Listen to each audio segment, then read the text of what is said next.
Last Sunday को हम खुदावन के कलाम में से सीख रहे थे। हम जकरिया नबी की किताब में चौथे बाब के अंदर हैं। चौथा बाब chapter 4 book of Zechariah chapter 4। इसको आज फिर से हम पढ़ते हैं। हमने अभी एक गीत गाया है, ये ना जोर से ना ताकत से मेरे रूह से हो जाएगा, खुदावन फरमाता है। आमीन। जकरिया नबी का सहीफा उसका चौथा बाब 4th चैप्टर में यूं लिखा है। फिर से एक बार फिर से मैं पढ़ता हूं उसको और वहीं पर हम खत्म करते हैं 7वीं आयत में।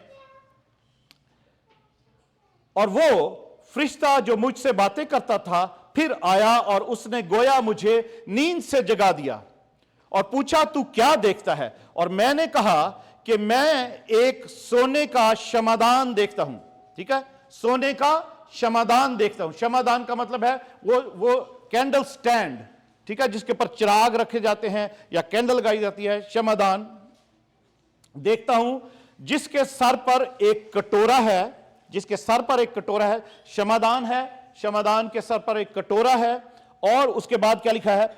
और उसके ऊपर 7 चिराग हैं और उन 7 चिरागों पर उनकी 7 नालियां, और उसके पास जैतून के 2 दरख्त हैं। ठीक है, जैतून के, सब कहेंगे 2 दरख्त हैं। और वो जैतून के जो 2 दरख्त हैं, एक तो कटोरे की दाहिनी तरफ और दूसरा बाईं तरफ है। एक राइट साइड पे है, एक लेफ्ट साइड पे 2 जैतून के दरख्त हैं। और मैंने उस फरिश्ता से जो मुझसे कलाम करता था पूछा, ऐ मेरे आका ये क्या है?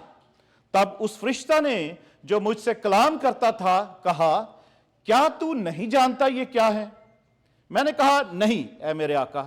तब उसने मुझे जवाब दिया कि ये जुरबाबल के लिए खुदावन का कलाम है कि ना तो जोर से और ना तवानाई से बल्कि मेरी रूह से रब्बुल फाज फरमाता है, ऐ बड़े पहाड़ तू क्या है? तू ज़रुब्बाबेल के सामने मैदान हो जाएगा, और जब वो चोटी का पत्थर निकाल लाएगा तो लोग पुकारेंगे कि उस पर फजल हो, फजल हो। हालेलुया। खुदा की शुक्रगुजारी करते हैं उसके कलाम के लिए। Praise God, praise God. ये मेरे पास अब आ गया है पावर पॉइंट। ओके, हमने जो पढ़ा था अभी भी जो पढ़ा गया है कि जकरिया नबी को फरिश्ते ने नींद से जगाया है। जो लास्ट टाइम भी हमने उसको देखा था, थोड़ा सा नींद से जगाया है और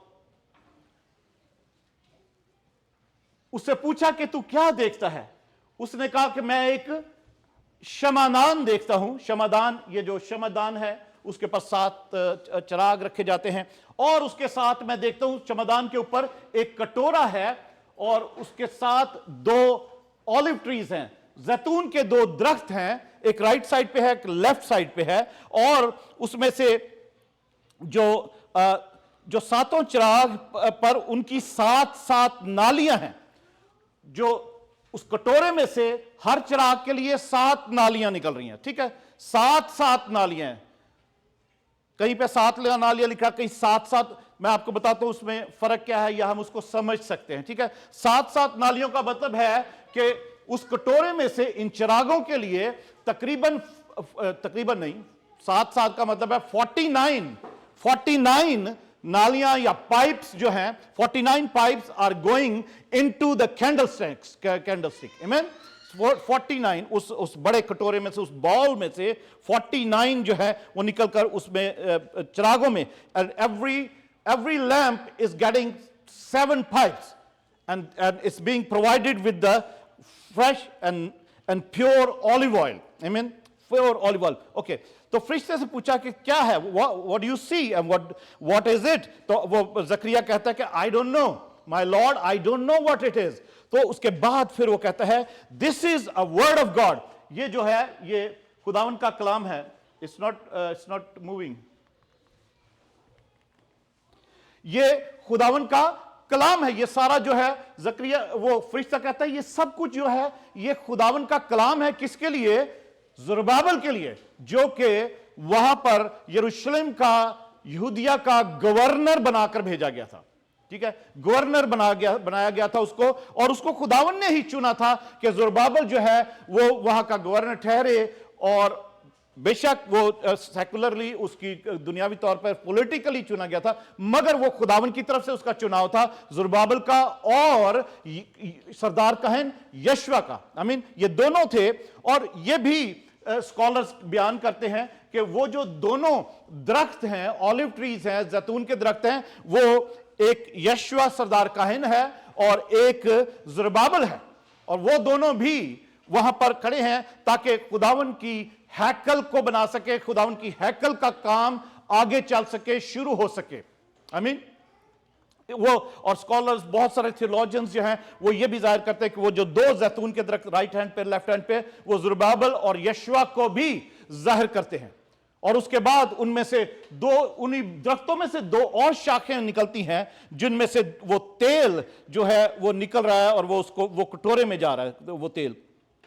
और ये सारा खुदा का कलाम जो है, ये खुदा ने कहा है कि ये ज़ुरबाबेल के लिए है, ताकि हर कोई, ज़ुरबाबेल भी और वो लोग जो हैकल बनाने नहीं दे रहे, वो ऑपोजिशन जो हैकल बनाने नहीं दे रही, उनको रोक दिया गया, उनको ताने मारते थे, उनको बल्कि उनके खिलाफ कोर्ट में भी उनको ले गए कि ये हैकल बना रहे हैं, यहां पे ये बागी कौम है, उनको कोर्ट में भी ले जाया गया। मगर खुदा ने ये पैगाम भेजा और जकरिया को ये सब कुछ दिखाया है, और जकरिया को ये कहा है कि ये मेरा कलाम है, ये मेरा कलाम है जो ज़ुरबाबेल के लिए है। और वो कलाम क्या है? ये तो ना जोर से और ना तवानाई से, बल्कि मेरे रूह से।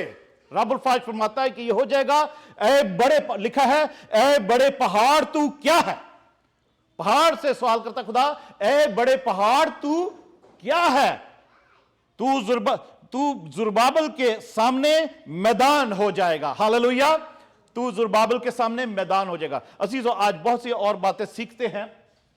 ये हमने लास्ट टाइम सीख लिया था कि सात सात नालियां उस कटोरे में से चिरागों में जा रही हैं, और चिरागदान के बारे में भी हमने सीखा था।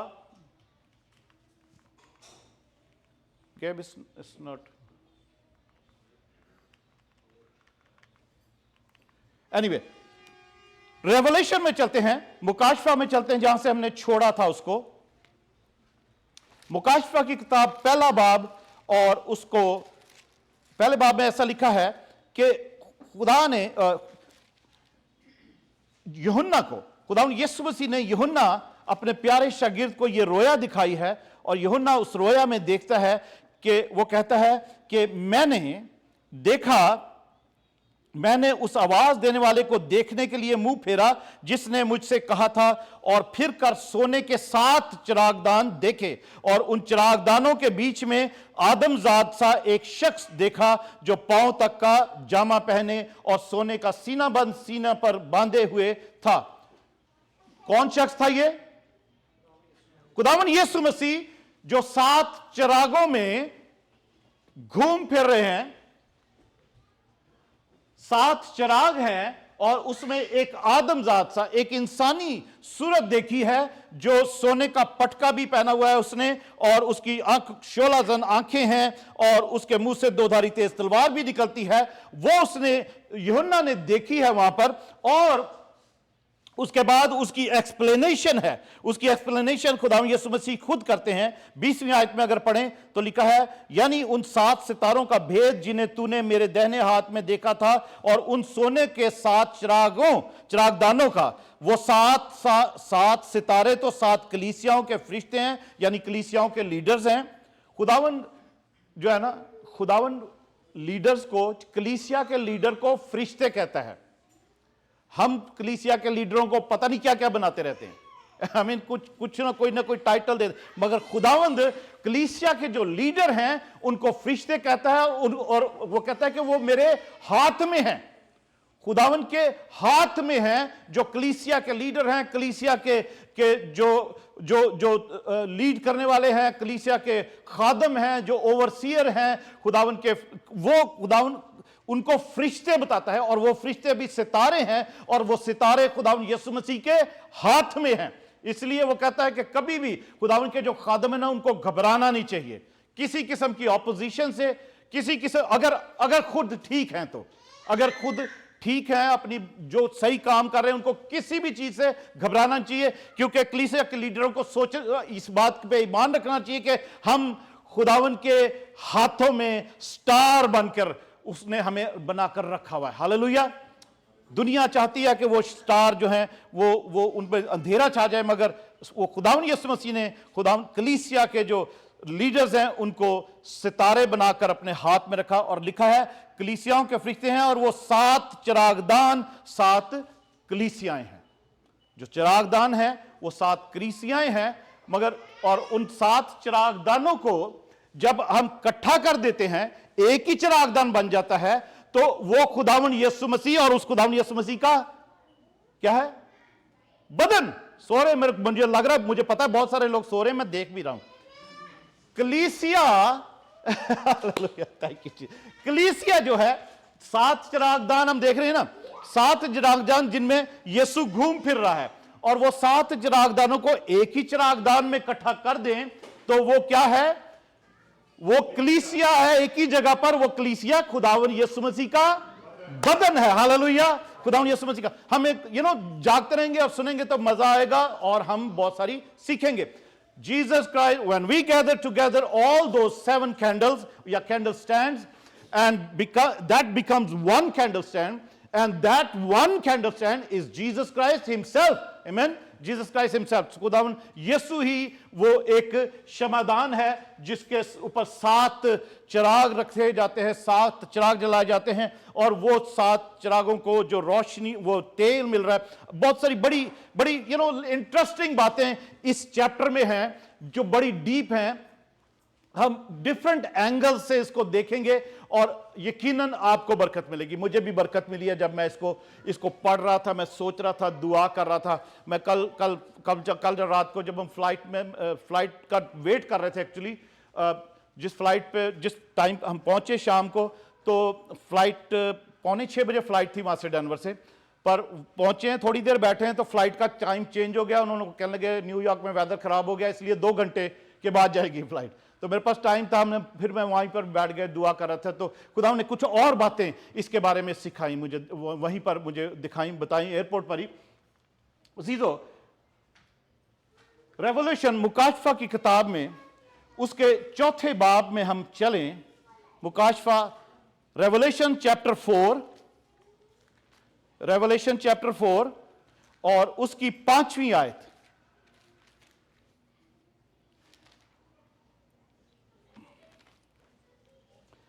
चार बाब की 5वीं आयत में यूं लिखा है, और उस तख्त में से बिजलियां और आवाजें और गरजें पैदा होती हैं और उस तख्त के सामने आग के 7 चिराग जल रहे हैं। ये खुदा की 7 रूहें हैं। यूहन्ना ये भी देखता है कि एक जलाली तख्त है, glorious, there is a glorious throne, और उस थ्रोन के आगे, तख्त के आगे देयर आर 7 कैंडल्स, 7 चिरागदान जल रहे हैं, और ये खुदा की 7 रूहें हैं। ये खुदा की 7 रूहें हैं। और उस तख्त के सामने गोया शीशे का समंदर है, बलौर की माने, ये सारी रोया वो देखता है।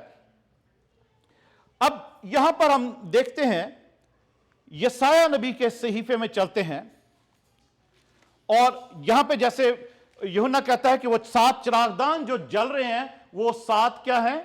रूहें हैं। वो 7 रूहें हैं। आगे चलते हैं, यसाया नबी के सहीफे में चलते हैं 11वें बाब में।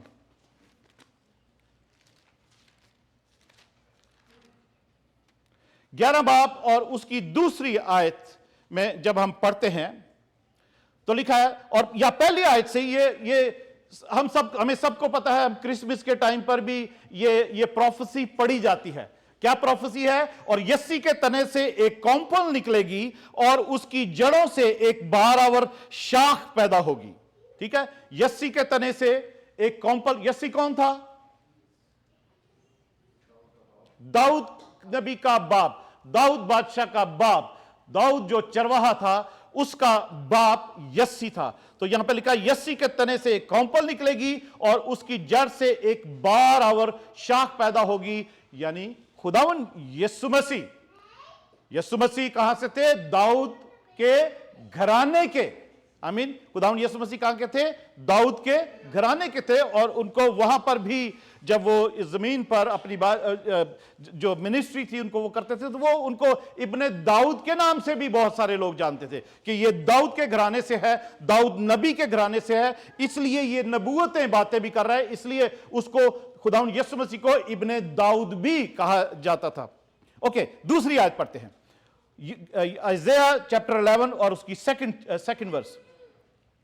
और खुदा की रूह उस पर ठहरेगी। किस पर ठहरेगी?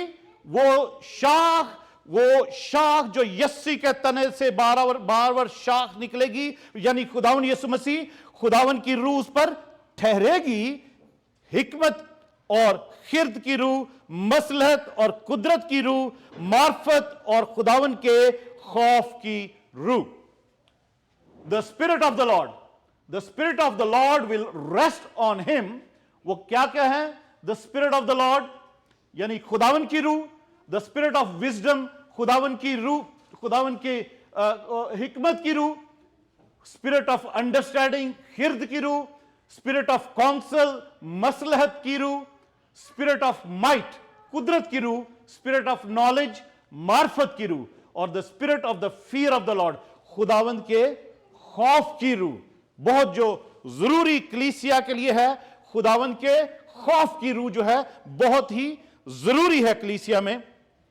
अब इसमें से देखते हैं, पहली ये वो जो अभी हमने देखा है कि वो 7 चिराग, यूहन्ना ने देखा कि वो 7 तख्त के सामने 7 चिराग जल रहे हैं, और वो चिराग जो हैं वो क्या है? लिखा है कि खुदावन की क्या है? वो 7 रूहें हैं। 7 रूहें। 7 रूहें का मतलब है कि वो जो खुदावन का जो पाक रूह है वो उसकी परफेक्शन है। 7 के अंदर पर उसकी परफेक्शन है, डिवाइन परफेक्शन है। द डिवाइन नंबर जो है 7 जो है वो डिवाइन परफेक्शन की, यानी कि उसके अंदर एक कामलियत है, और उस कामलियत के अंदर ये सारी खसूसियात हैं कि उस रूह के अंदर हिकमत भी है, खिर्द भी है, उसमें मसलहत भी पाई जाती है, कुदरत भी पाई जाती है, मार्फत भी पाई जाती है, और खुदा का खौफ भी उस रूह के अंदर है, जो लोगों के अंदर खुदा की रेवरेंस, उसकी तारीफ और ताजीम, उसकी इज्जत और उसकी शान के शायान, उसकी इबादत और जिंदगी गुजारना जो है वो खुदा के खौफ के अंदर आता है। अब यहां पर खुदा की कुदरत जो इसमें ये सब जो रूह के जो उसकी जो खसूसियात हैं, जो उसकी जो कैरेक्टरिस्टिक्स हैं, जो खुदा उनके spirit, the spirit of the Lord. Do you have English Bible? No, okay, that's okay, I have it here. So the characteristics, 7 characteristics जो हैं उसकी जो पवित्र आत्मा की, पाक रूह के, होली स्पिरिट की जो 7 कैरेक्टरिस्टिक्स हैं, वो ये हैं जो खुदावन यीशु मसीह के अंदर सारी की सारी मौजूद थी। आमीन। उसके अंदर खुदावन यीशु मसीह के अंदर खुदावन की रूह थी, और उसके अंदर हिकमत की रूह थी, खिर्द की रूह थी, अंडरस्टैंडिंग, काउंसल एंड माइट जो कुदरत की रूह है, वो बहुत से, ये सारी कुदरत की रूह ही है जो सारे काम करती है। और मैं आपको, हम खुदावन के कलाम में देखते हैं 2-3 चीजें जो हम देखेंगे कि किस तरीके से ये कुदरत की रूह जो है हम कलीसिया में होनी जरूरी है, जो क्या क्या कर सकती है कलीसिया में। हम ज़बूर में चलते हैं,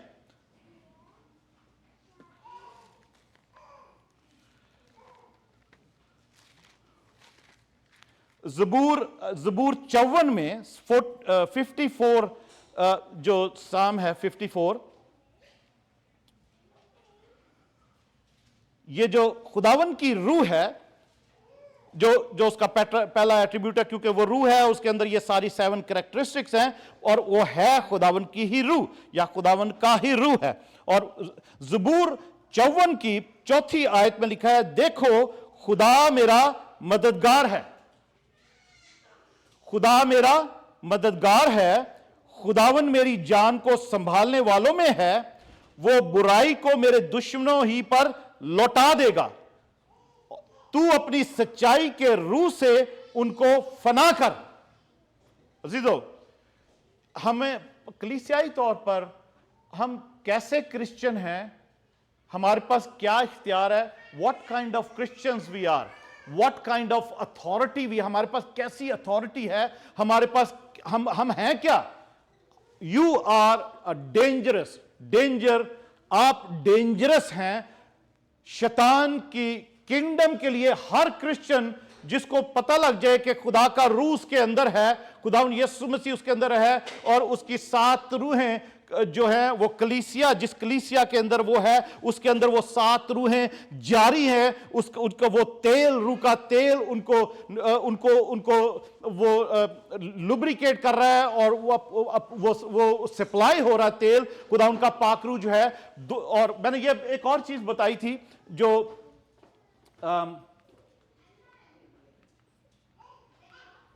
इसके अंदर के ये जो 2 दरख्त हैं, और 2 दरख्त में से 2 जो शाखें जैतून की निकल रही हैं, वो नया अहदनामा और पुराने अहदनामे को भी, खुदा के कलाम को भी जाहिर करती हैं। आमीन, खुदा के कलाम को भी।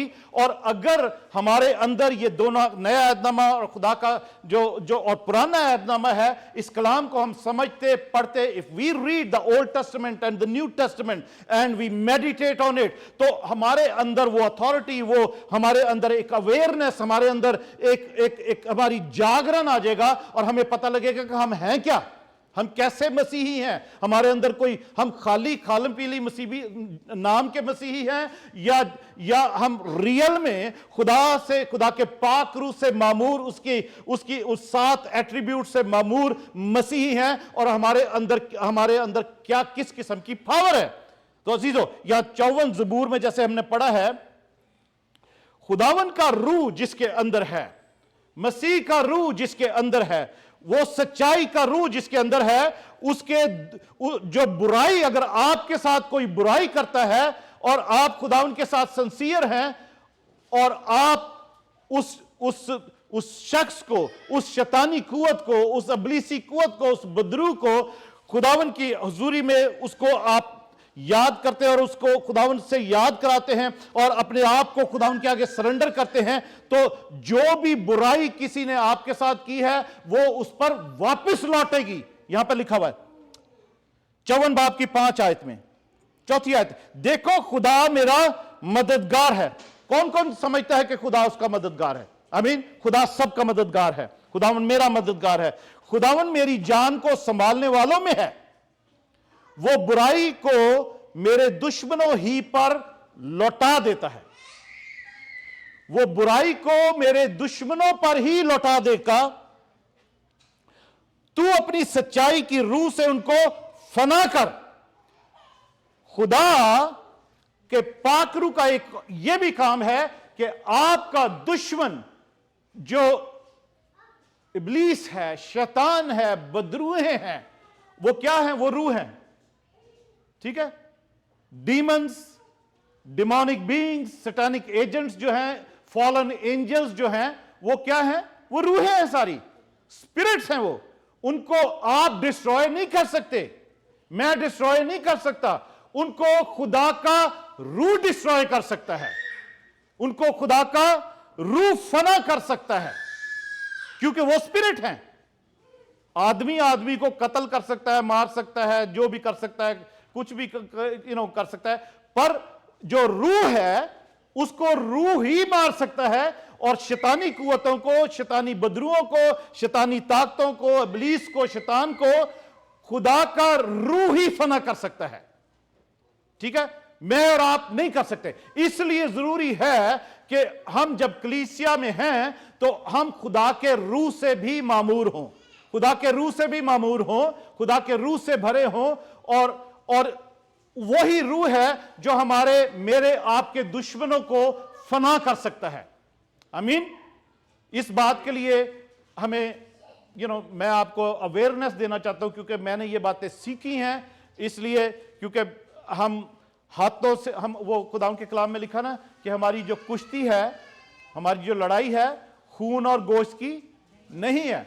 Our warfare is not of flesh and blood, but क्या है? वो रूहानी कुव्वतों से है, रूहानी फौजों से है, रूहानी जो शरारत की फौजें हैं, आसमानी मकामों में हैं, इधर उधर हैं, उनसे हमारी कुश्ती है। और वो कुश्ती जो वो रूहानी जंग जो है, you can only fight with the spiritual weapons. I mean, और Holy Spirit is going to fight that battle, और वो उसको आपके दुश्मन जो इब्लीस जो रूह है उसको डिस्ट्रॉय कर सकता है वो। आई मीन, और अब वो जो पाक रूह है और क्या कर सकता है। ज़बूर 52 में एक बात मैं आपको एक चीज और दिखाता हूं, आपको अपनी एक और हैसियत पता लगे कि आप क्या हैं, मैं क्या हूं, हम क्या हैं। ज़बूर 52 उसकी 7 और 8 आयत। साम 52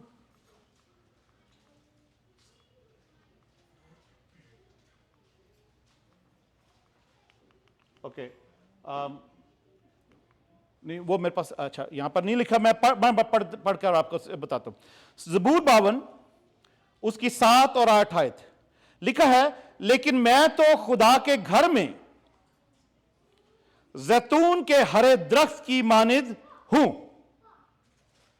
ओके, लेकिन मैं तो खुदा के घर में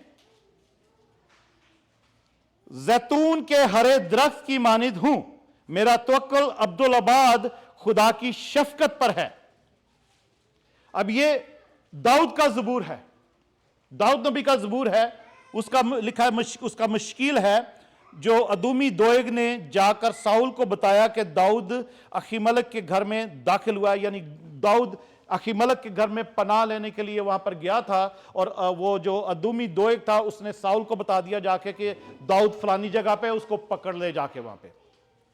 पर दाऊद इस बात के लिए खुदा से बातें करनी शुरू करता है और खुदा से कहना शुरू करता है, और उसके उसी कहने में वो कहता है, 7वीं आयत पढ़ूं तो, कि देखो ये वही आदमी है जिसने खुदा को अपनी पनागाह ना बनाया, बल्कि अपने माल की फिरवानी पर भरोसा किया और शरारत में पक्का हो गया। यानी वो अपने दुश्मन के बारे में कह रहा है, दाऊद दुश्मन के बारे में कह रहा है कि वो, उसके पास माल और दौलत इतना ज्यादा था कि उसने खुदा के साथ रिलेशन तोड़ दिया और वो अपनी माल की फरावानी में शरारतों में पक्का हो गया।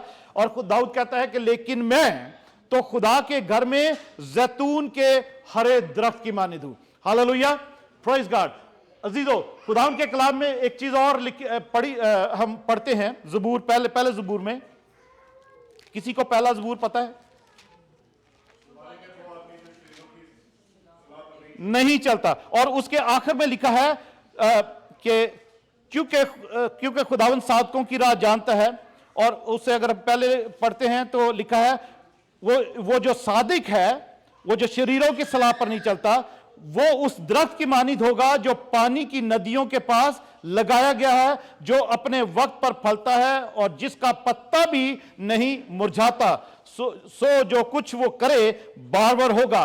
और अजीजों, जो सादिक है वो हरा भरा दरख्त है, जो जैसे कि पानी की नदियों के पास दरख्त को लगाया जाता है, वो कभी भी सूखता नहीं है, वो हमेशा हरा रहता है। और दाऊद बादशाह जो है, वो दाऊद नबी जो है, वो भी कहता है कि मैं खुदावन के घर में हरे भरे जैतून के दरख्त की मानिद हूं। हालेलुया।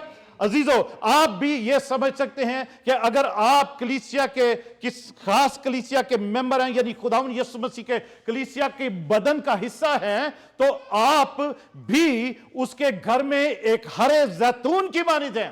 हालेलुया, कि आपके अंदर भी वो खुदावंद का तेल है, वो जैतून का तेल है, वो पाकरू का तेल है। जिस तरीके से हम वो अभी जकरिया की उस रोया में देख रहे हैं कि वो 2 दरख्तों को देखता है, और वो 2 दरख्त लिखा है कि उसके बारे में एक्सप्लेनेशन ये भी दी गई है कि वो खुदावन के 2 ममसू हैं जो खुदावन की हजूरी में खड़े रहते हैं।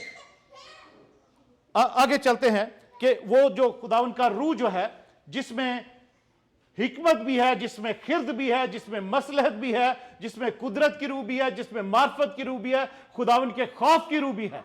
वो और क्या करता है? वो खुदावन का रूह और क्या कर सकता है कि कि हमें क्यों वो कलीसिया का बदन होते हुए वो जो सात एट्रीब्यूट्स हैं वो क्यों जरूरी हैं कि खुदावंद हमें उनसे भरे, उनसे हमें नर्चर करे, हमें उनसे सैराब करे, हमें उनसे फायदा पहुंचाए, हम उस तेल से भर जाएं। यूहन्ना की इंजील में चलते हैं 14 बाब में, जॉन चैप्टर 14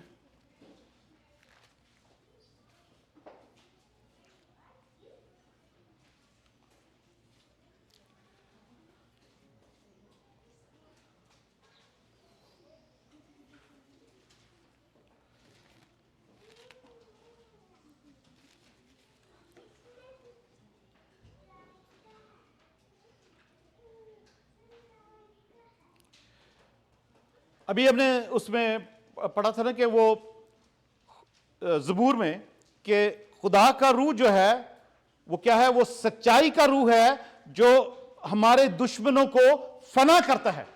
और वही सच्चाई के रूह के बारे में खुदा यीशु मसीह एक और बात कहते हैं कि वो सच्चाई का रूह जो है, 14 बाब उसकी 17 वर्स, जॉन 14:17, यानी सच्चाई का रूह जिसे दुनिया हासिल नहीं कर सकती क्योंकि ना उसे देखती और ना जानती है। तुम उसे जानते हो क्योंकि वो तुम्हारे साथ रहता है और तुम्हारे अंदर होगा। अजीजों, वो जो 7 तेल की नालियां हैं, वो 7 एट्रीब्यूट्स जो खुदा उनके पाक रूह के हैं, जो कलीसिया के, हर कलीसिया की जरूरत है, उसमें यह भी जरूरत है कि वो सच्चाई का रूह आपकी जिंदगी में हो, आप उसे जाने, और क्योंकि आप उसको जानते हैं कि हम दुनिया उसको नहीं जानती है।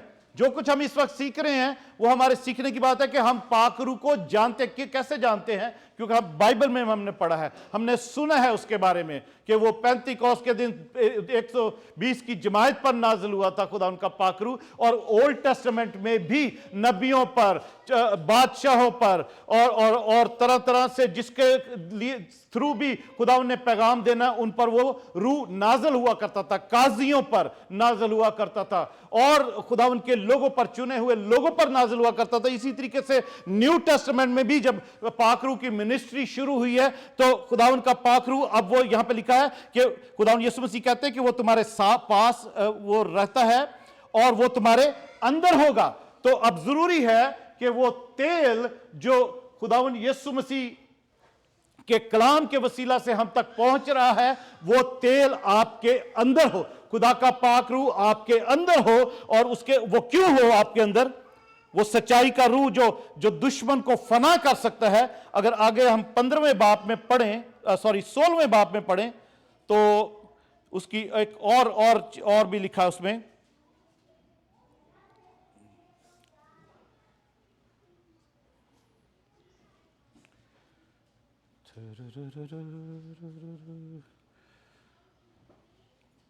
वो सच्चाई के रूह के बारे में लिखा हुआ 16वें बाब में, यूहन्ना 16 बाब। और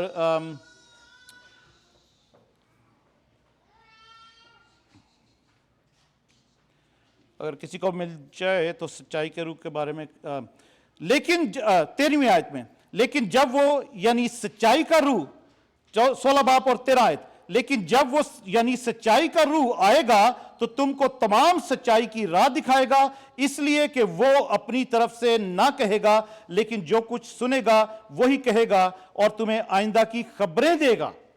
वो मेरा जलाल जाहिर करेगा, इसलिए कि मुझसे ही से हासिल करके तुम्हें खबरें देगा। जो कुछ बाप का है वो सब मेरा है, इसलिए मैंने कहा कि वो मुझ ही से हासिल करता है और तुम्हें खबरें देगा। अजीजों, जरूर है कि खुदा का पाकरू कलीसिया के अंदर हो, खुदा का पाकरू कलीसिया के अंदर जारी रहे, और खुदा का पाकरू जो है फिर क्या करेगा, हर तरह की सच्ची राह दिखाएगा कलीसिया को, हर शख्स को कलीसिया के सच्ची राह दिखाएगा। और क्या करेगा, और वो जो भी खुदावंद यीशु मसीह से जो भी वो सुनेगा वो कलीसिया को बताएगा और आइंदा की खबरें देगा। और खुदावंद यीशु मसीह कहते हैं वो मेरा जलाल जाहिर करेगा। अजीजों, अगर खुदा का पाक रूह कलीसिया में नहीं है तो कलीसिया खुदा का जलाल भी जाहिर नहीं कर रही। खुदा का पाक रूह है जो कलीसिया में यीशु मसीह का जलाल जाहिर करता है, जाहिर, और कलीसिया से खुदा का जलाल जाहिर करवाता है और आइंदा की आने वाली खबरें बताता है। आने वाली वर्ड ऑफ नॉलेज जो है, जो हिकमत है, यहां पर जो हिकमत की स्पिरिट है, विजडम की, और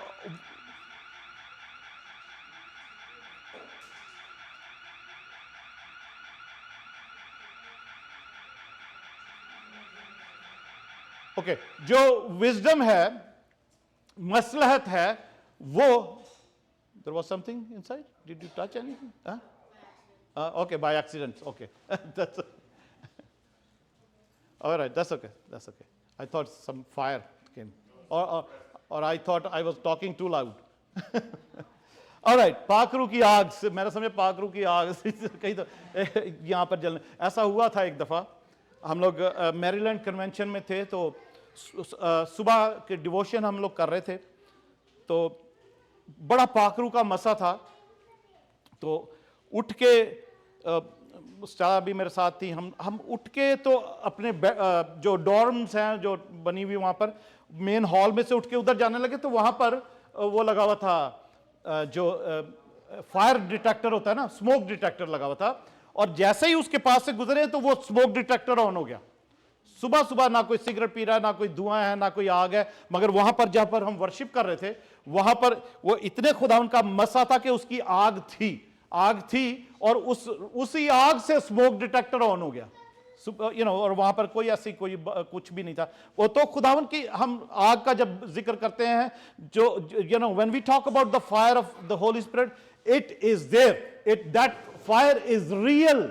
हमें नजर नहीं आती, बट वो रियल फायर है, वो यकीनी फायर है कि वो होती है, मगर हमारे अंदर उसका वो ईमान होना चाहिए कि वो आग वहां पर है, वो आग वहां पर है। अगर हम देख नहीं सकते तो उसका ये मतलब नहीं कि वो पाकरू की आग वहां पर नहीं है। पाकरू की आग अगर कलीसिया में है ना, तो वही आग है जो दुश्मन को फना कर सकती है, और वही सच्चाई का रूह है जो उसको फना कर सकता है दुश्मनों को, और वो उनकी बुराई उन पर वापस लौटा सकता है। अगर आपके ऊपर, किसी पर, मुझ पर किसी ने कोई जादू टोना तावीज गंडा किया है और आप रूह से मामूर हैं, तो आप उस रूह, उस तावीज को, उस जादू को, उस काले इलम को, उस सफेद इलम को आप रिवर्स कर सकते हो। आप उस बुराई करने वाली हस्ती पर आप उसको वापस भेज सकते हो।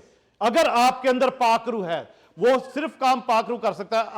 आप इंसानी हस्ती में रहते हुए उस इब्लीसी कुव्वत के साथ ना पंगा ले सकते हो, ना झगड़ सकते हो, ना उसको कोई डिस्ट्रॉय कर सकते हो। अगर खुदा का पाकरू आपके अंदर है तो आपके ऊपर किया गया तावीज गंडा भी जो है ना, वो भी रिवर्स हो सकता है। काला इलम किया गया वो भी रिवर्स हो सकता है, पर शर्त यह है कि खुदा का पाकरू, सच्चाई का रूह, कुदरत का रूह, मसलहत का रूह और खुदा के खौफ का रूह आपके अंदर होना जरूरी है।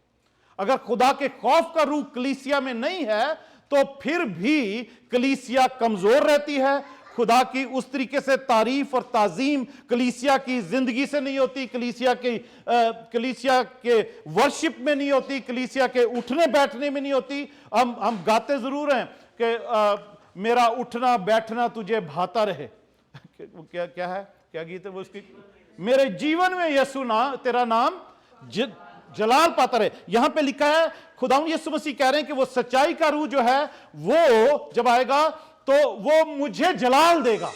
आमीन। यहां पे मैंने भी पढ़ा था 14 आयत में, वो मेरा जलाल जाहिर करेगा, खुदावंद का पाक रूह। तो अजीजों, मेरी जिंदगी से खुदा का जलाल कैसे जाहिर होगा? उसके पाक रूह के वसीला से। उसका पाक रूह अगर मेरी होली स्पिरिट मेरी जिंदगी में नहीं है तो मेरी जिंदगी से उसका जलाल भी जाहिर नहीं होगा और मेरा उठना बैठना चलना उसको कभी नहीं भाएगा। क्योंकि पाक रूह, यहां पे लिखा है, पाक रूह जो है वो हर तरह की सच्चाई की राह दिखाएगा आपको। आमीन।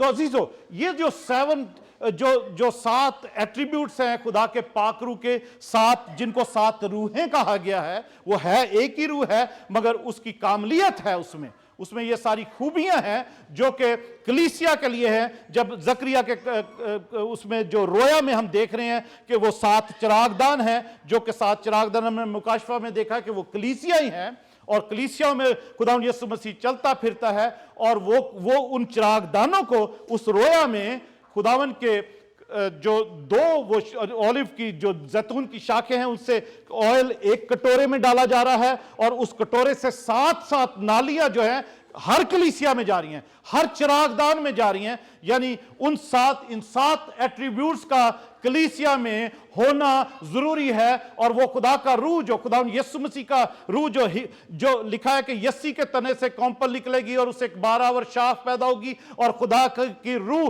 उस पर ठहरेगी। तो अगर कलीसिया खुदा यीशु मसीह का बदन है और कलीसिया के अंदर खुदा यीशु मसीह है, तो ये जो 7 रूहें हैं या खुदा के पाक रूह की कामलियत है, वो कलीसिया के अंदर होगी। हालेलुया, वो कलीसिया के अंदर होगी। इसलिए जरूरी है कि खुदा उनका पाक रूह, खुदा उनका होली स्पिरिट जो है वो कलीसिया के अंदर काम करे, कलीसिया उससे मामूर हो। और जितना हम जमा होंगे, जितना हम वर्शिप करेंगे, जितनी हम दुआ में रूहानी तौर पर हम इकट्ठे होंगे, उतना ही खुदा का रूह हमारी जिंदगी में जुम्बश करेगा और हमें अपनी खूबियों से भरेगा और अपनी नेमतों से भरेगा। अब मैं अभी उस तरफ नहीं जा रहा कि वो जो गलतियों के खत में रूह की 9 नेमतों का जिक्र है, वो 9 नेमतें कलीसिया के अंदर होंगी।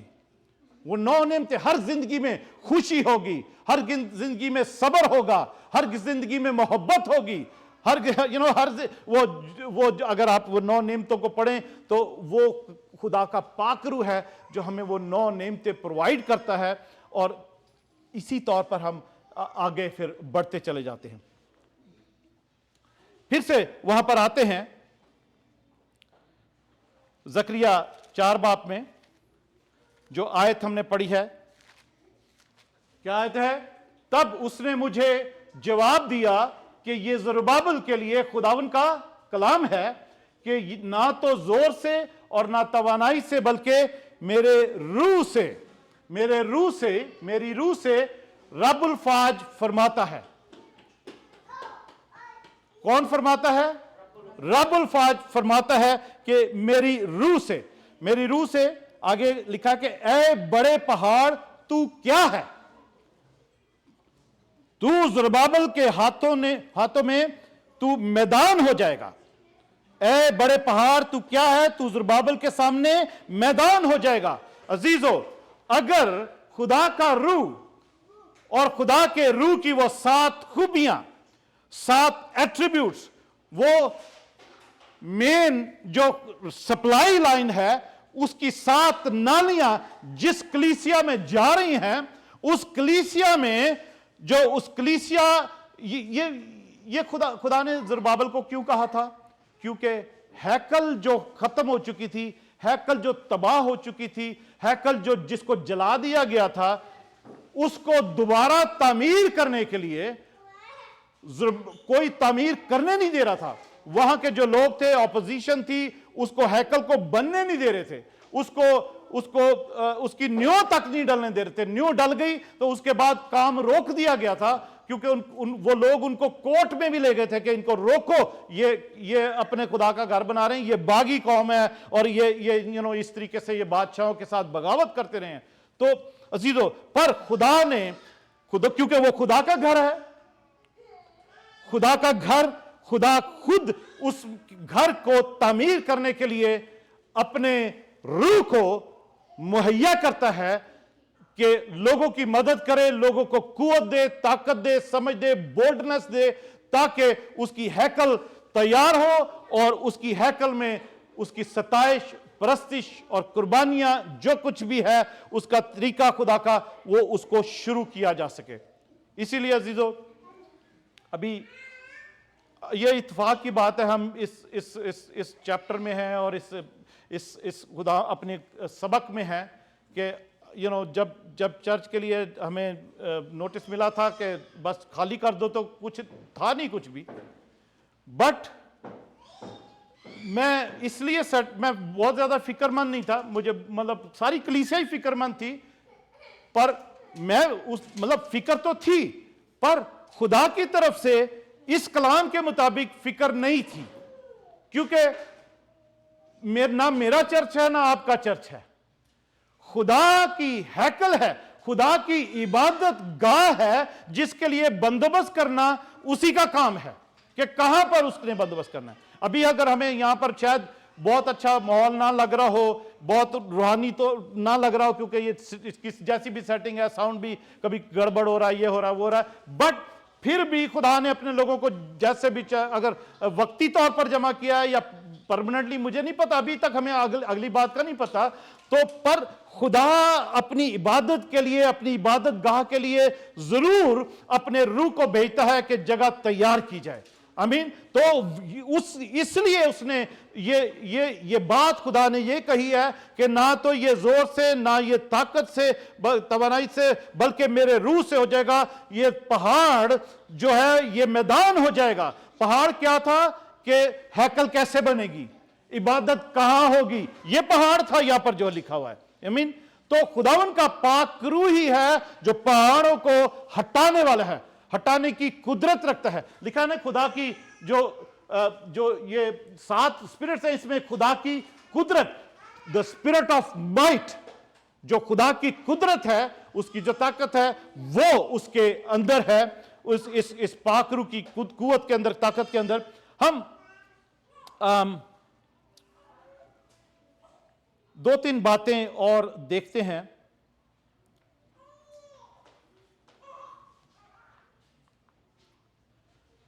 यर्मिया की किताब में उसका 51 चैप्टर, जरमाया 51 चैप्टर। अजीजों तैयार हो जाएं अपने आप को खुदा के पाकरू की कुवत और ताकत में उन तमाम पहाड़ों को हटाने के लिए जो आपके सामने हो, जो आपके खानदान के सामने हो, जो कोई भी मुश्किल है, कोई परेशानी है, वो बीमारी की सूरत में है, उलझन की सूरत में। Just get ready to remove or move the mountains. That mountain can be a disease, can be an infirmity, or it can be anything, any problem or any situation in front of you. We have to pray for that situation tonight. I mean, इस दोपहर के वक्त हम उस situation के बारे में दुआ करेंगे। यर्मिया 51 बाब और उसकी 25 आयत में क्या लिखा है? देख खुदावन फरमाता है। कौन फरमाता है? खुदावन फरमाता है, ए हलाक करने वाले पहाड़, हलाक करने वाले पहाड़। जकरिया की किताब में अभी हमने पढ़ा है, खुदावन कहता है कि ना ये जोर से, ना ये ताकत से, बल्कि मेरे रूह से ये पहाड़ मैदान हो जाएगा। ठीक है, तू ए पहाड़, तू नहीं, ए बड़े पहाड़, वहां पे लिखा है ए बड़े पहाड़, तू कौन है या तू क्या है? तू समझता तू कभी तुझे कोई मैदान नहीं कर सकता? ये मेरी रूह है जो तुझे मैदान करेगी। यर्मिया में लिखा है, देख खुदावन फरमाता है, यहां पर भी खुदावन कह रहा है, ठीक है, ए हलाक करने वाले पहाड़ जो तमाम रूए जमीन को हलाक करता है, मैं तेरा मुखालिफ हूं और मैं अपना हाथ तुझ पर बढ़ाऊंगा और चट्टानों पर से तुझे लुढ़काऊंगा और तुझे जला हुआ पहाड़ बनाऊंगा। हालेलुया। खुदावन अजीजों, वो जो अगर खुदावन यीशु मसीह पहाड़ है ना, वो हमारी एक मजबूत चट्टान है, और वो दूसरा पहाड़ जो इब्लीस है ना, वो पहाड़ बन के, चाहे वो बीमारी की सूरत में, परेशानी की सूरत में, किसी भी सिचुएशन की सूरत में, हमारी किसी जरूरत, नीड की सूरत में पहाड़ बनकर हमारे सामने खड़ा रहता है, हमें रोकता है, हमारी तरक्की को रोकता है, हमारे ईमान को रोकता है, हमारी प्रॉस्पेरिटी को रोकता है, हमारी सक्सेस को रोकता है, हमारे आगे बढ़ने से रोकता है, सबको, इंडिविजुअली भी और कलीसिया को भी। आज उस पहाड़ को खुदावन कहता है कि देख, खुदावन फरमाता है, ए हलाक करने वाले पहाड़, तू जो तमाम रूए जमीन को हलाक करता है, और हलाक करने वाला एक ही है, वो है इब्लीस, शैतान, और उसका एजेंडा, उसकी फौजें वही है जो तमाम रूहे जमीन पर लोगों को, कौमों को हलाक करता है। पर खुदा कहता है कि मैं तेरा मुखालिफ हूं, मैं तेरा मुखालिफ हूं, और मैं अपना हाथ तुझ पर बढ़ाऊंगा और चट्टानों से तुझे लुढ़काऊंगा और तुझे तुझे जला हुआ पहाड़ बना दूंगा। आमीन। खुदावंद कहता है कि मैं तुझे जला हुआ पहाड़ बना दूंगा। एक और हवाला आगे पढ़ते हैं, यशायाह नबी के सहीफे में लिखा है 41 बाप उसकी 15-16 आयत में, यशायाह 41 बाप उसकी 15 और 16 आयत में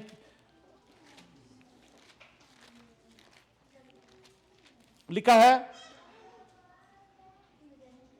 देख मैं तुझे गहाई का नया और तेज दंदानादार आला बनाऊंगा, तू पहाड़ों को कूटेगा और उनको रेजा रेजा करेगा और टीलों को भूसे की मानिद बनाएगा।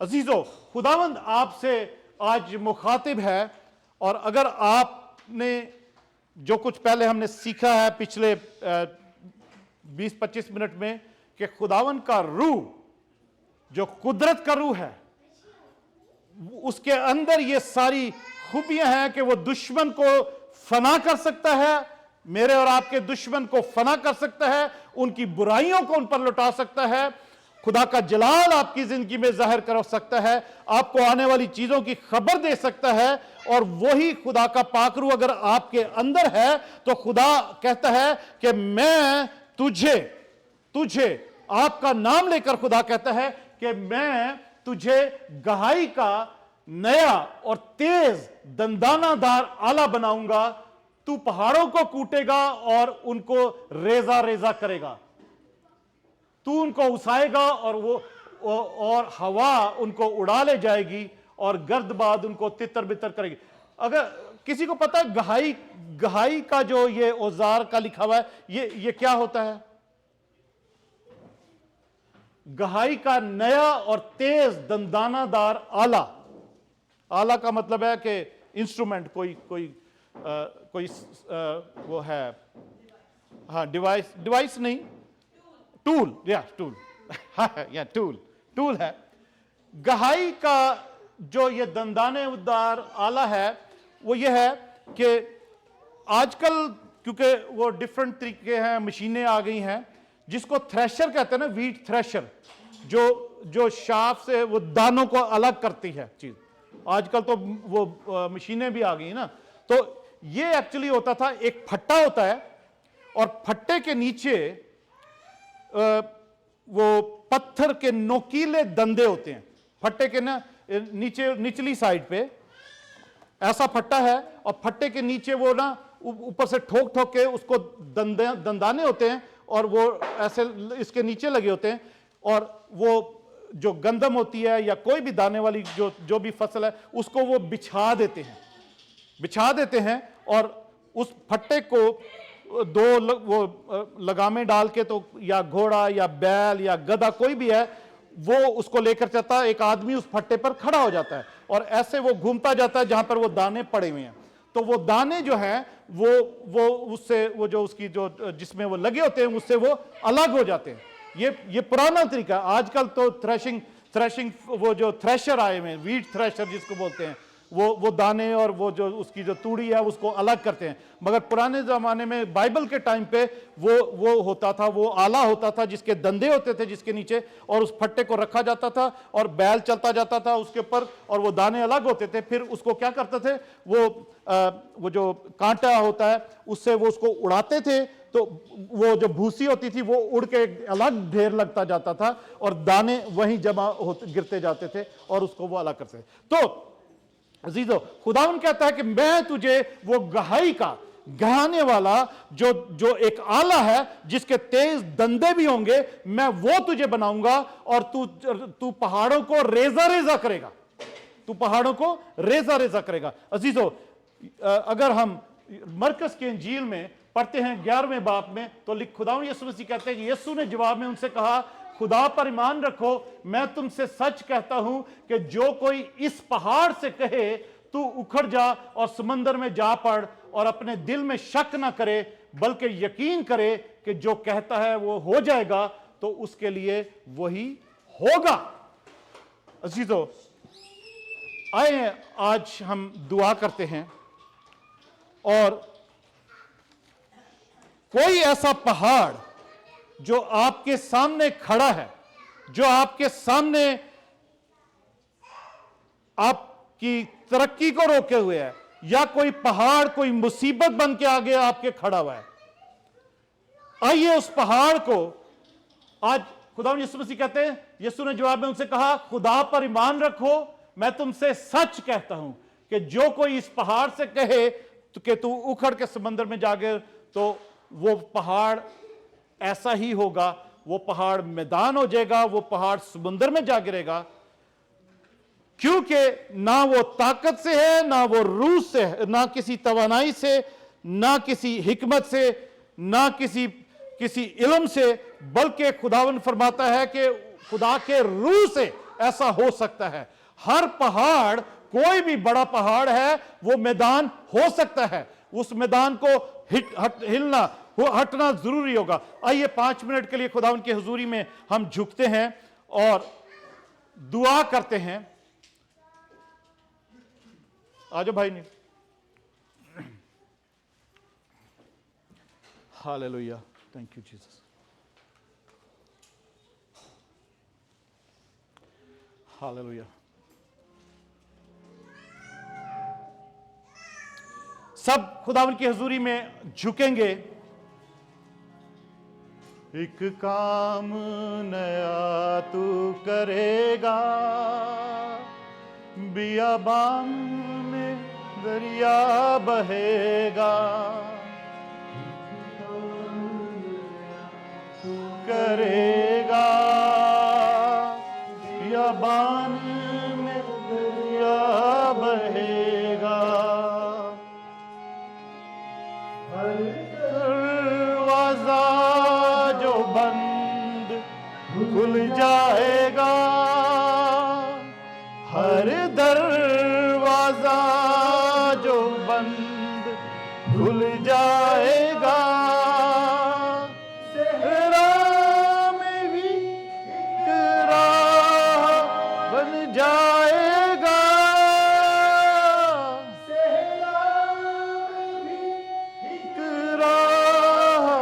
बन जाएगा,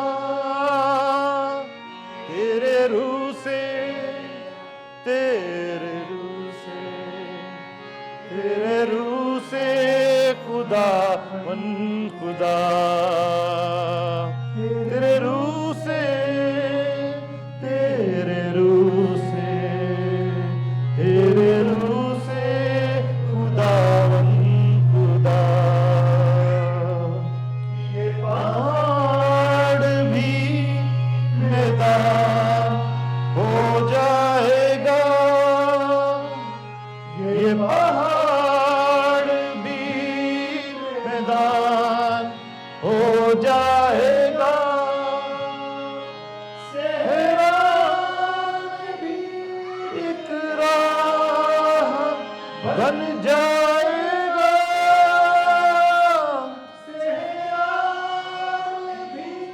एक राह बन जाएगा, तेरे रूह से, तेरे रूह से, तेरे रूह से खुदा मन खुदा, हालेलुया, तेरे रूह से, तेरे रूह से खुदा। आइए सब खुदा उनकी हुजूरी में खड़े हो जाते हैं, हालेलुया, और उस पहाड़ से कहते हैं कि वो मैदान हो जाए। कोई बीमारी का पहाड़ है आपके आगे, या कोई दुखों का पहाड़ है, मुसीबतों का पहाड़ है, किसी भी चीज का पहाड़ आपके सामने खड़ा है, खुदावंद रब्बुल फाज फरमाता है कि ए बड़े पहाड़ तू क्या है, तू मेरी कलीसिया के, मेरे बेटे के, मेरी बेटी के आगे मैदान हो जाएगा। जैसे खुदावन ने ज़रुब्बाबिल को यह कलाम दिया है, पैगाम दिया है कि वो पहाड़ मैदान हो जाएगा, मेरे रूह से मैदान हो जाएगा, किसी और ताकत से नहीं, किसी और कुवत से नहीं, किसी और हिकमत से नहीं, पैसे से नहीं, सोने चांदी से नहीं, डॉक्टरों से नहीं, हकीमों से नहीं, आमिलों से नहीं, बल्कि मेरे रूह से ये पहाड़ मैदान हो जाएगा। हम पे तेरा फजल कीमती है, कुछ नहीं है जो मुमकिन नहीं है। फिर सब कहेंगे, हम पे तेरा फजल कीमती है, कुछ नहीं है जो मुमकिन नहीं है। कुल भी सामने से हट जाएगा, कुल भी सामने से हट जाएगा। सहरा में भी एक राह बन जाएगा, सहरा में भी एक राह बन जाएगा। तेरे रूह से, तेरे रूह से, तेरे रूह से खुदावन खुदा। ये पहाड़ भी मैदान हो जाएगा, ये पहाड़ भी मैदान हो जाएगा। सहरा में भी एक राह बन जाएगा, सहरा में भी एक राह बन जाएगा।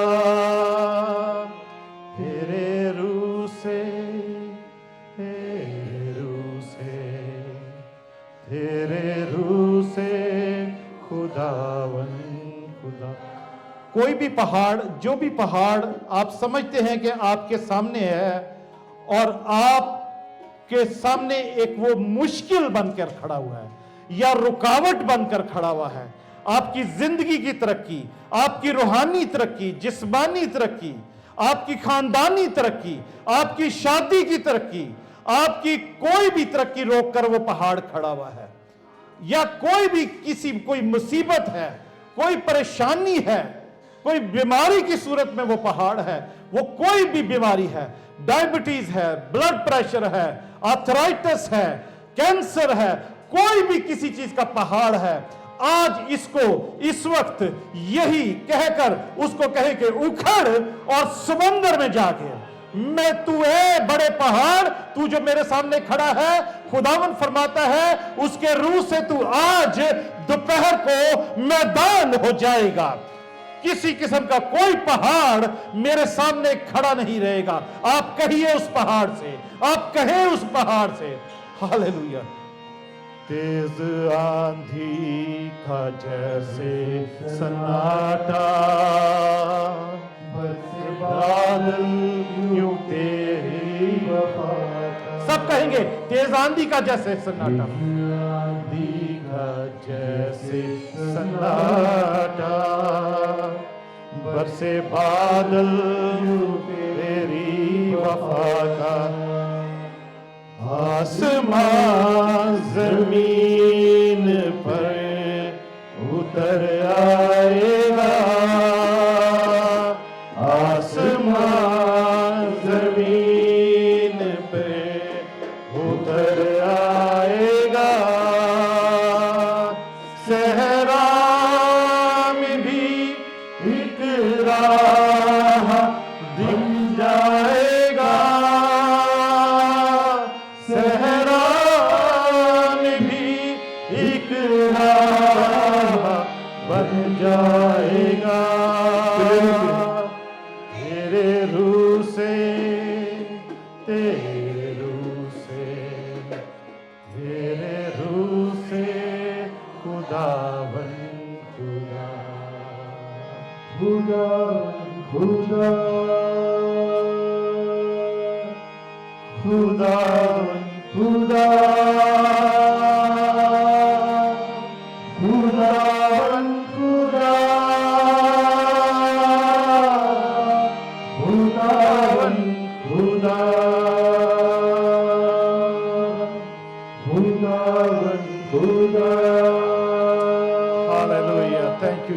Thank you, Jesus. Thank you. खुदावन खुदा, खुदावन खुदा। Hallelujah, thank you Jesus. खुदावन प्यारे आसमानी बाप, हम तेरी शुक्रगुजारी करते हैं, इस वक्त तेरी हजूरी में झुकते हैं खुदावन यीशु, और हम इस पहाड़ से खुदावन तेरे लोगों ने, तेरे बेटे बेटियों ने जो क्लेम किया है, इस वक्त जो भी पहाड़ इनकी जिंदगियों के सामने है, खुदावन यीशु के नाम से वो पहाड़ खुदावन के रूह की कुदरत के वसीला से वो पहाड़ मैदान हो जाए, इसी वक्त मैदान हो जाए। वो पहाड़ उखड़े और समंदर में जा गिरे, वो चाहे वो किसी मुसीबत का पहाड़ है, बीमारी का पहाड़ है, उलझन का पहाड़ है, खानदानी रिश्तों के कॉन्फ्लिक्ट्स का पहाड़ है, हस्बैंड वाइफ के रिश्ते का वो पहाड़ है, अंडरस्टैंडिंग का या मिसअंडरस्टैंडिंग का, कोई नशे का पहाड़ है, कोई ऐसी बला है जो खुदावन तेरे लोगों के सामने पहाड़ बनकर खड़ी है, इस वक्त उसको खुदावन यीशु मसीह नासरी के नाम से हुक्म देते हैं कि वो पहाड़ मैदान हो जाए, वो पहाड़ हमेशा के लिए रेजा रेजा हो जाए, और उस वो पहाड़ जला हुआ पहाड़ हो जाए। यीशु के नाम से पाखरू की आग आए और उसको जला हुआ पहाड़ बना दे। हालेलुया, वो पहाड़ रेजा रेजा हो जाए तेरे रूह की कुदरत से, तेरे रूह की कुदरत से खुदावन हर पहाड़ मैदान हो जाए, हर पहाड़ मैदान हो जाए। वो बीमारी का पहाड़, वो उलझन का पहाड़, वो नाकामी का पहाड़, वो मायूसी का पहाड़, वो परेशानी का पहाड़, वो रिश्तों के टूटने का पहाड़, वो यीशु के नाम से मैदान हो जाए इस वक्त। Hallelujah, hallelujah. खुदावन ये पहाड़ जो इस वक्त शायद हमारे सामने खड़ा है, जो खुदावंदा तेरी एक इबादत के लिए माकूल इबादत का अगर तूने यही ठहराई है, तो यहां पर तेरी ऐसी कसरत की हजूरी खुदावन यहां पर हो कि खुदावन यहां पर लोग और ज्यादा लोग आने शुरू हो जाए। और अगर खुदावन यीशु अगर तेरी तरफ से नहीं, तो खुदावन तेरा शुक्र, फिर भी तेरा शुक्र करते हैं, तूने ही, ये तेरी हैकल है, तूने अपने लोगों के लिए अपनी इबादत के लिए जमा किया है, और खुदावन तेरे यीशु नाम में ये हैकल की खुदावन यीशु तामीर का काम, हैकल का खुदावन मुहैया करने वाला काम, तेरी हैकल के लिए खुदा तेरे लोगों के लिए इबादत गाह का ये पहाड़ भी आज मैदान हो जाए। आज खुदा यीशु वो पैगाम जो तूने ज़रुब्बाबेल को दिया था, वो कलाम जो ज़रुब्बाबेल के लिए था, खुदावन आज वो सात खुदावंदा वो चिराग दानों का, और वो खुदावन 2 ऑलिव ट्रीज जो है जैतून के दरख्त, और वो सात जैतून के नालियां, वो तेल जो खुदावंदा तूने अपनी कलीसिया को मुहैया करते हुए दिखाया है जकरिया को, आज वही तेल की 7 नालियां खुदावन तेरी कलीसिया के अंदर भी आज वो रूह का तेल जारी हो जाए, रूह का तेल जारी हो जाए तेरी कलीसिया के अंदर, वो रूह का तेल जारी हो जाए, तेरी कलीसिया रूह से भर जाए, तेरी कलीसिया रूह से भर जाए, पाक रूह की आग से भर जाए, ताकि दुश्मन फना हो, बीमारियां फना हो, पहाड़ मैदान हो। हालेलुया खुदा, और तुझे इस कलीसिया के वसीला से जलाल मिले, तू इस कलीसिया को आने वाली चीजें, आइंदा की बातें बता सके। हालेलुया, नबूवत तेरी कलीसिया में हो। हालेलुया, तेरा शुक्र हो, तेरी तारीफ हो। खुदावन यीशु, जैसे खुदावन यीशु बहन सुरैया ने जो रिक्वेस्ट दी है कि हम वो बेटी शाजिया के लिए दुआ करें, हम शाजिया के लिए दुआ करते हैं। उसकी खुदावन यीशु उसके बर्थडे के लिए तूने उसको बर्थडे दिया, उसको और जिंदगी का साल दिखाया, और उसकी शिफा के लिए, उसकी तंदुरुस्ती के लिए, उसकी कामयाबी के लिए, उसकी सलामती के लिए दुआ करते शाजिया की, और तेरी सारी कलीसिया के लिए आज मैं तेरा खादम होते हुए यही दुआ करता हूं कि तेरे रूह का तेल हर जिंदगी में बहता रहे, तेरे रूह का तेल हर जिंदगी में बहता रहे। वो खुदावन यीशु, और वो तेल जो पाक रूह का है, वो तू ही मुहैया करने वाला है। कि खुदावन तेरे कलाम में ऐसा ही लिखा है, यूहन्ना बपतिस्मा देने वाला कहता है कि मैं तो तुम्हें पानी से बपतिस्मा देता हूं, मेरे बाद जो आने वाला है वो तुम्हें रूह कुदस और आग से बपतिस्मा देगा। खुदावन यीशु अपने रूह से और आग से अपनी कलीसिया को बपतिस्मा दे, ताकि खुदावन ये जो तेरा बदन है, ये जो चिरागदान है खुदावन, ये जो 7 चिराग हैं, ये जो एक इकट्ठे हैं, ये कलीसिया खुदावन यीशु तुझ में बड़े तरक्की करे और तुझ में मसरूर रहे। और तेरी बरकतों से माला माल रहे। तेरी शुक्रगुजारी करते तेरे यीशु नाम में मांग लेते हैं, आमीन, हालेलुया। Thank you, Jesus.